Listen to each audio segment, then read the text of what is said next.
25. aasta jõuluaeg on kätte jõudnud, aeg on teha kokkuvõtteid möödunud valimistest, hinnata kujunenud poliitilist olukorda Eestis ning hinnata Eesti olukorda järgmiseks aastaks.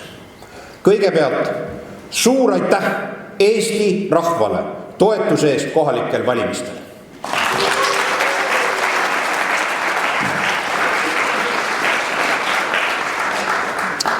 Suur tänu meie kandidaatidele ja kampaania meeskonnale. Neil valimistel kandideeris Isamaa oma nimekirjaga üle 70 omavalitsusest 78. Meie nimekirjas oli üle 1600 mehe ja naise. Kuid on tähelepanuväärne, et ligi pooled neist ei olnud kandideerimise hetkel Isamaa liikmed. Isamaa on muutumas ühiskondliku ootuse ja vajaduse pinnalt laiemaks poliitiliseks liikumiseks kui partei tavatähenduses. Ühiskond näeb meist sisulist alternatiivi tänasele riigi poliitilisele juhtkonnale. See aga seab meie ette uue vastutuse ja ülesanded. Meie tiim peab olema väärikas, tegus, ühtehoidev ning sõnapidav. Meiega on oodatud liituma kõik erakonnal nimekirjades kandideerinud. Ja uuel kvaliteeditasemel peame tegutsema meie omavalitsusjuhtide kogus, et sidustada meie poliitikat valdades ja linnades. Isamaa sai 352 mandaati. See on pärast 2017. aasta haldusreformi suurim tulemus erakondade lõikes. Me võitsime valimised 22 omavalitsuses ning oleme pooltes omavalitsustes koalitsioonis. Maakonnakeskustest oleme 15-9 koalitsioonis ning juhime omavalitsust omakorda neist 6. Tere tulemast kõigile uutele Isamaa omavalitsusjuhtidele.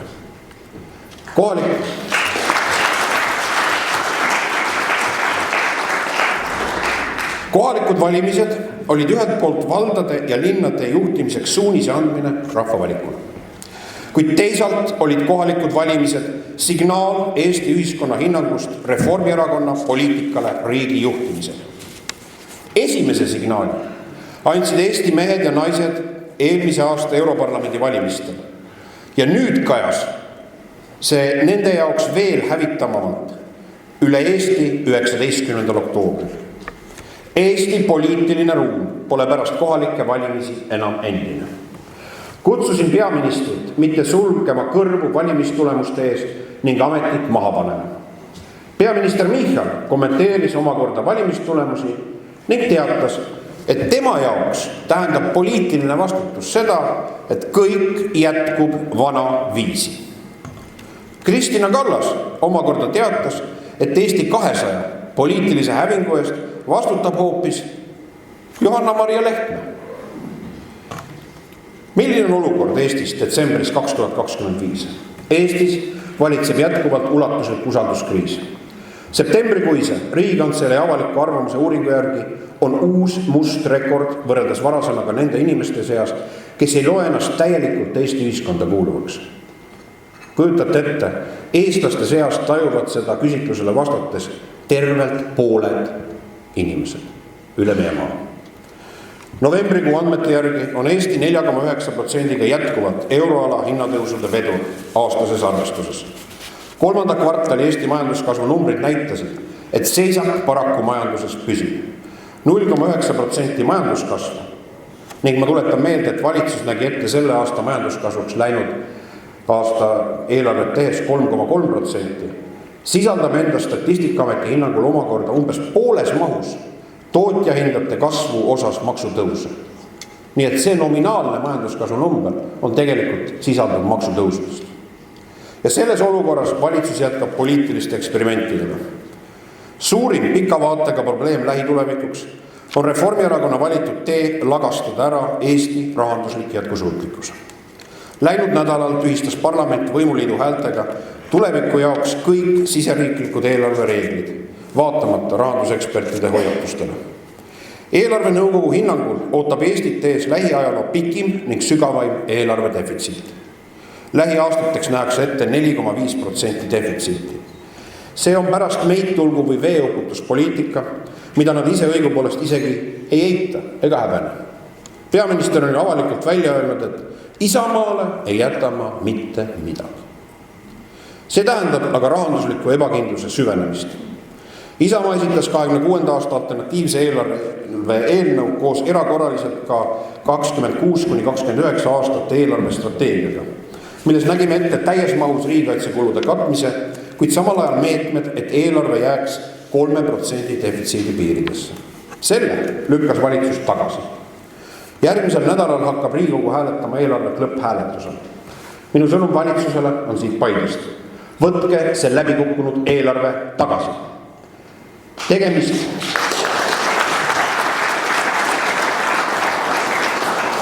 Tegemist on poliitilise eksperimendiga Eesti tuleviku arvelt. Eksperimendid jätkuvad ühiskonna jaoks mõistetamatul viisil ka teistes eluvaldkondades.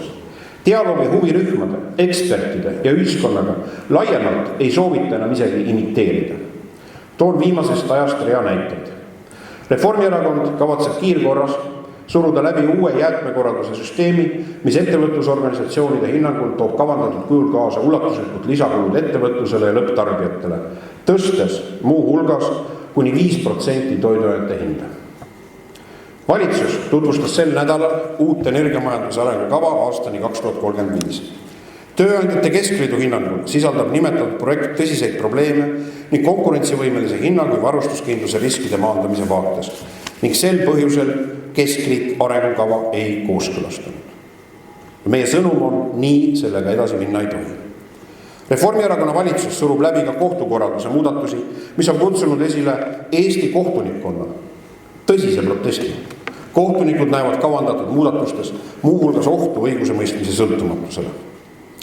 Võimuliit võttis sel nädalal Riigikogus vastu netikasiino valdkonna ärihuvisid teeniva seaduse, jättes kõrvale ekspertide hoiatused seoses rahapesuriskidega ning probleemid eelarvetulude alalaekumisega kultuuri valdkonnas. Rektorite nõukogu on oma pöördumisega väljendanud tõsist muret seoses valitsuse sõnamurdlikkusega teadus- ja arendustegevuse valdkonnas. Valitsusel on asjakohane oma suhtumist muuta ning töötada selle nimel, et leitakse varasemat kokkulepet, austav lahendus teadus- ja kõrghariduskogukonnaga. Valitsus on kavandamas kliimaseaduse saatmist Riigikokku. Tegemist on plaanimajandusliku ja õiguskindlusetust tekitava initsiatiiviga. Tööandjate keskliidu volikogu on juba teinud konsensusliku üleskutse loobuda nimetatud algatusest ja Isamaa toetab seda täies mahus. Eestis on jätkuv poliitiline usalduskriis. Valimised näitasid, et Reformierakonnal ei ole demokraatlikku usaldusreservi poliitiliste eksperimentide jätkamiseks, millega lõhutakse Eesti rahanduse jätkusuutlik vaade, tõstetakse regulatiivselt läbi lisakoormiste hindu, luuakse juurde uut bürokraatiat, tekitatakse ebakindlust energeetikas ning lõhutakse usaldust õigusriiki ja teaduse ja kõrghariduse tulevikku. Reformierakond, lõpeta tõmblev poliitika. See ei ole Eesti huvides ja teil pole selleks mandaati.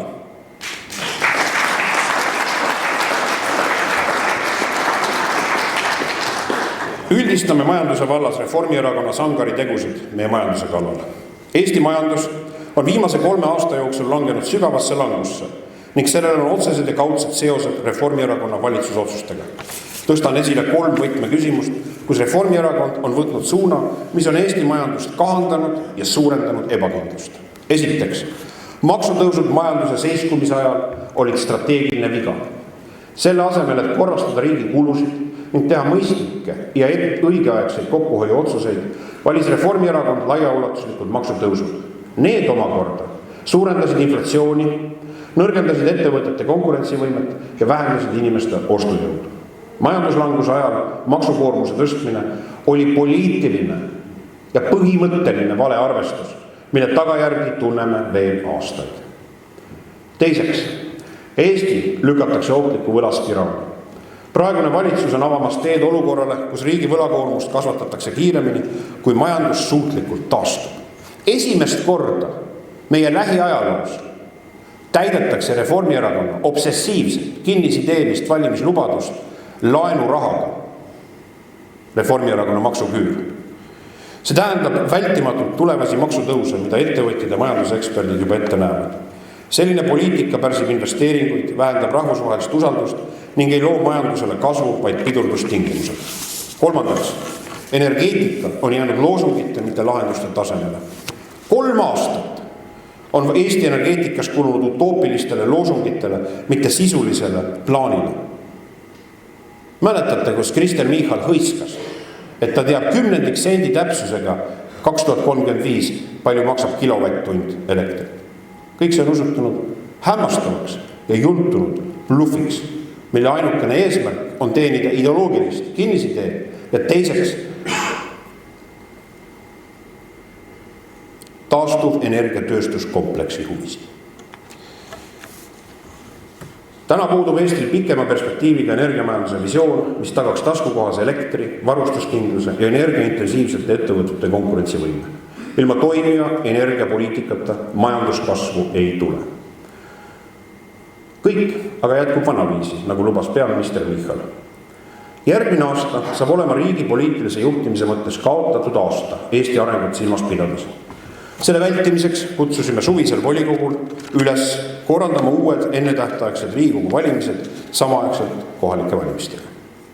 Partei huvidest või ka isiklikust hirmust valijate hinnangu ees parlamendiliikmete enamus meie üleskutsega kaasa ei tulnud. Järelikult lasub meil ülesanne eelseisval aastal pakkuda inimestele kindlustunnet läbi asjaliku töö valdades ja linnades.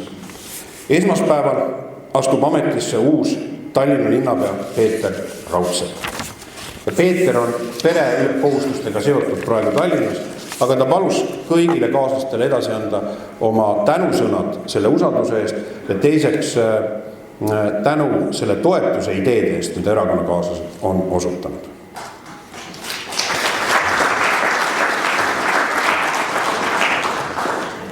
Tallinnal on eriline kaal Eesti majanduses, moodustades pool Eesti SKP-st.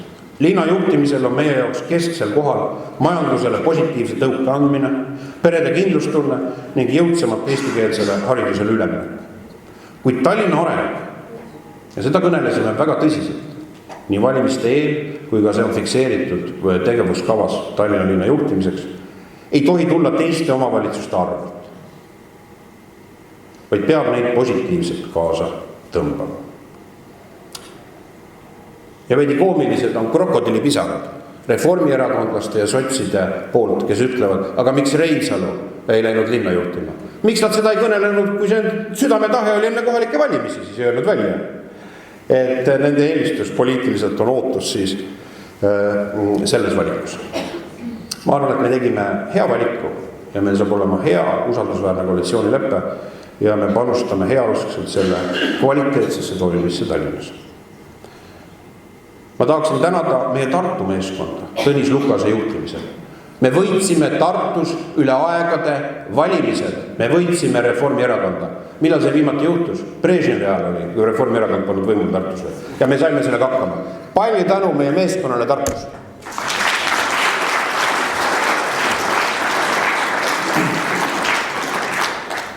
Me kõik oleme Tartu linnas võimuliidu moodustamisele ja nendele arengutele südamest kaasa aidanud. Ja ma tunnustan Tõnis Lukast ja ma arvan, Tõnis on asjalik volikogu juht ja ma arvan, et on väga oluline, et me tajume seda, et inimesed vaatavad meie poole lootusega ja see tähendab tegelikult ka seda, et selles olukorras me peame meeskonnana olema võimelised tegutsema ja ei ole sekundikski ruumi ka isiklikule nii-öelda alandamisele või solvamisele. See on väga tähtis.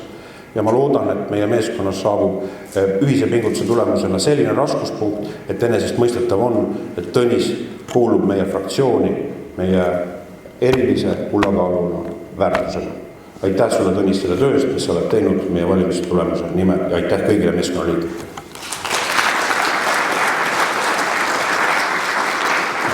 Mõnes kohas võitsime ja jäime välja koalitsioonist, mõnes kohas on napp olukord, Nõo on legendaarne koht, kus siiamaani ei ole veel võimuliit selgunud, hoiame pöialt, aga tähtis on ka see, et opositsiooni loogikas esitada selge, veenev tegevuskava ja mitte lasta laisaks minna neil, kes siis on kokkulepete tulemusena võimu moodustanud ja mingitel põhjustel ajutisena Isamaa on jäänud opositsiooni. Isamaa käsitleb seda üksnes ajutise olukorrana, ebaloomuliku olukorrana. On nii?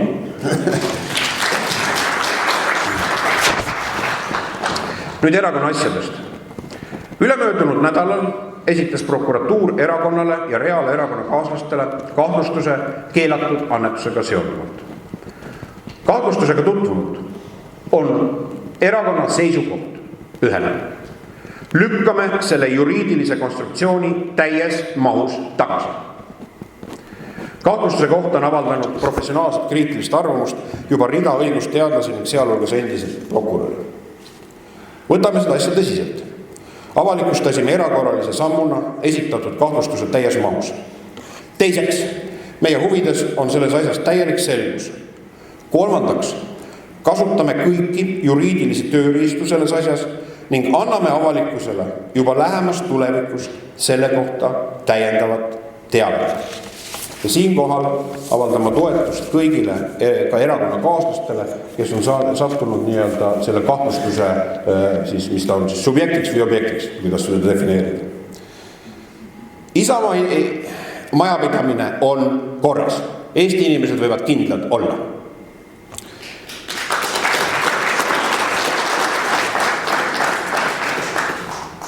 Järgmise aasta erakonna kesksed ülesanded on minu hinnangul järgnevad.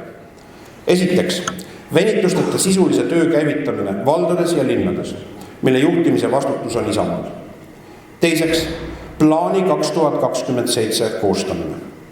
Ja see ei saa olema pelgalt valimisprogramm lubadustega, vaid peab olema eelarveliselt sisustatud tegevuskava, mida on võimalik asuda rakendama ilma venitusteta.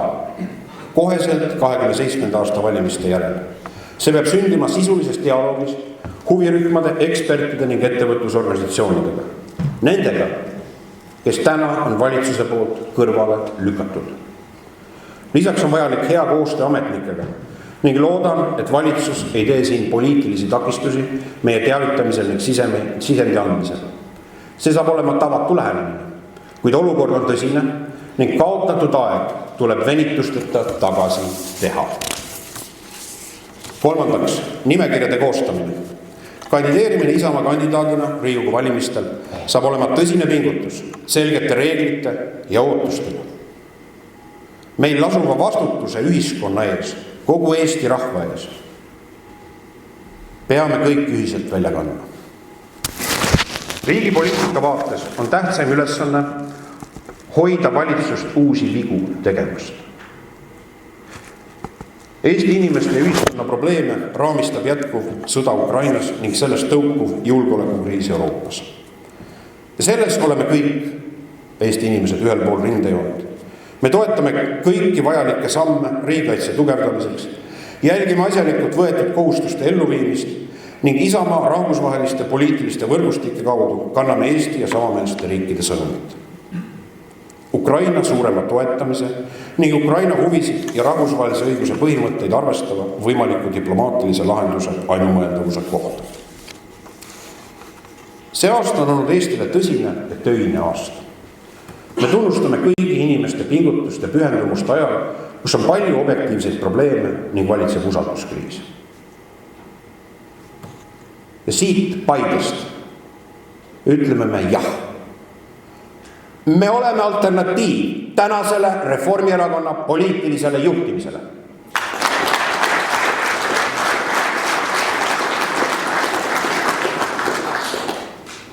Meie sõnum jõuluteel siit Paidest on lootuse sõnum.